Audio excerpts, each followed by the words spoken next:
Finally guys আজকে মা ভগবতীর কৃপায় আমরা শ্রীরামজির গল্পটা বলতে শ্রীরামজির একটা কথা তোমাদের সামনে এটা প্রস্তুত করানোর চেষ্টা করুম। তো আমরা হইছে মেম্বাররা আছে, টিম মেম্বার, তো আরেকজন ক্যামেরাম্যান আছে। তো শ্রীরামজির গল্পটা মা ভগবতীর কৃপায় যতটুকু সম্ভব আমরা অতটুকু তোমাদের সামনে প্রস্তুত করার চেষ্টা করুম। তো চলো।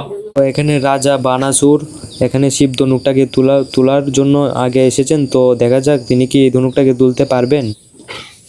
রাজা বানাসুর এখানে শিব ধনুকটাকে তুলতে ব্যর্থ হয়ে যান। তারপর এই শিব ধনুকটাকে তুলতে আসে লঙ্কার প্রতি শ্রী রাবণ। দেখা যাক তিনি কি এই ধনুকটা তুলে স্বয়ংবরটা জিততে পারবেন।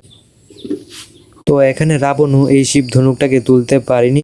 তারপর এই ধনুকটাকে তোলার জন্য সামনে আসেন কাশী রাজ্যের রাজকুমার। তো দেখা যাক উনি কি এই ধনুকটাকে তুলতে পারবেন। তো এখানে সকল রাজাদের মধ্যে এমন কেউ নেই যে এই শিব ধনুটাকে তুলতে পারবে। তারপর যখন সকল রাজারা এই ধনুকটাকে তুলতেও পারেনি তখন আসে আমাদের প্রভু শ্রীরামজি। জয় শ্রীরাম।